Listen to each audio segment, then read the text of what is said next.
La pobreza no es ninguna virtud. La pobreza no es ninguna gloria. La pobreza no es bonita. La pobreza no es ese estado de gracia que pierdes cuando tienes satisfactores y te aburguesas. La pobreza es la indignidad del hombre y de su familia.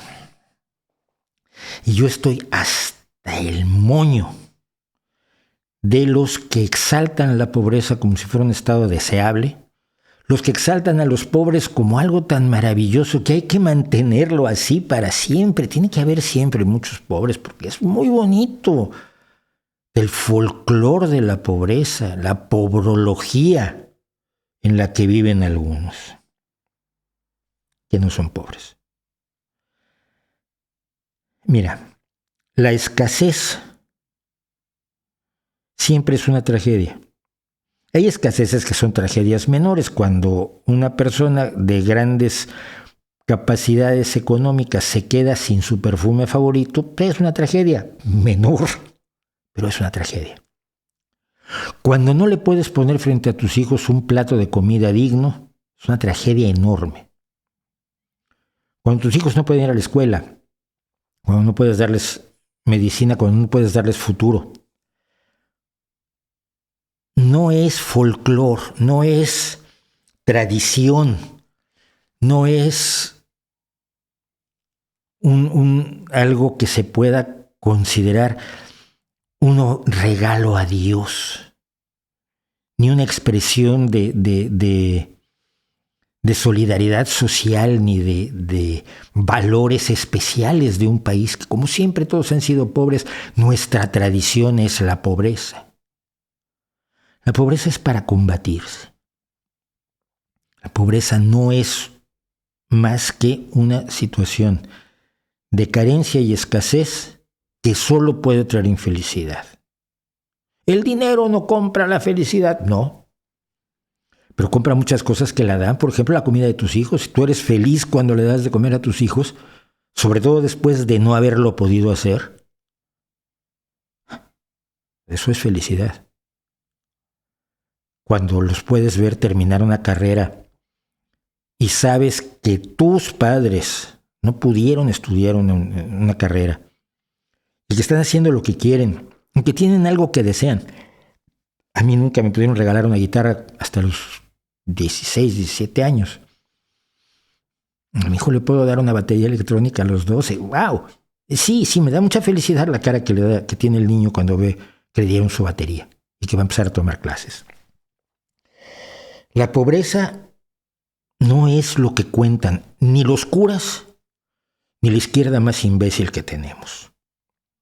La única función real de una izquierda razonable y razonada en este mundo es el combate a la pobreza. Y si cuando los pobres dejan de serlo, se aburguesan, pues mal les comunicamos cuál era la situación, pero no los disminuye, porque han logrado niveles de dignidad a los que no accedían antes. El mundo era mucho más pobre antes. Yo lo he comentado, pero lo voy a repetir. Cuando uno piensa en las grandes potencias coloniales, la Inglaterra que tenía a la India y a media África, tenía Sudáfrica completa a su arbitrio. Cuando uno piensa en la Holanda que dominaba los mares, cuando uno piensa en la España que tenía toda América Latina, aparte de un trozo de África, las Filipinas y demás, no se da cuenta de que la mayoría de las personas que vivían en las metrópolis coloniales vivían en la puta miseria.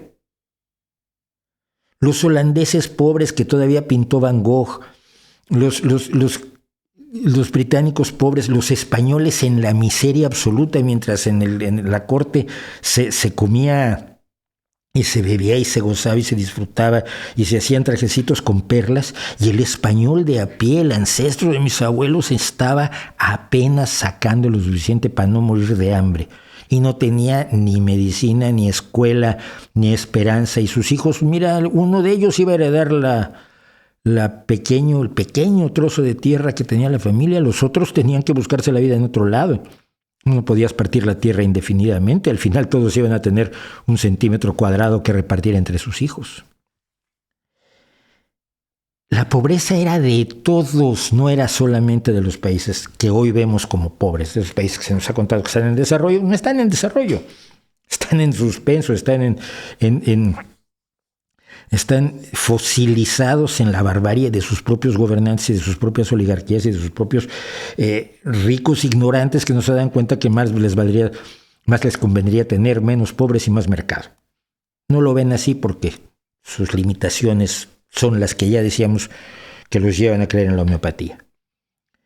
Pero la exaltación de la pobreza no es algo que debamos permitir ni perdonar nunca. Es que es lo más sencillo de ver. Nadie quiere ser pobre. Pero cuando alguien quiere salir de la pobreza, hemos llegado al ridículo tan grande que el presidente de México los llama aspiracionistas y los halla despreciables. Tienen que conformarse con ser pobres para siempre. Estoy hasta el gorro de la idea de que la pobreza es una virtud, de que ser pobre es bueno, que ser pobre es deseable, porque nunca lo desean aquellos que tienen asegurada la comida de pasado mañana.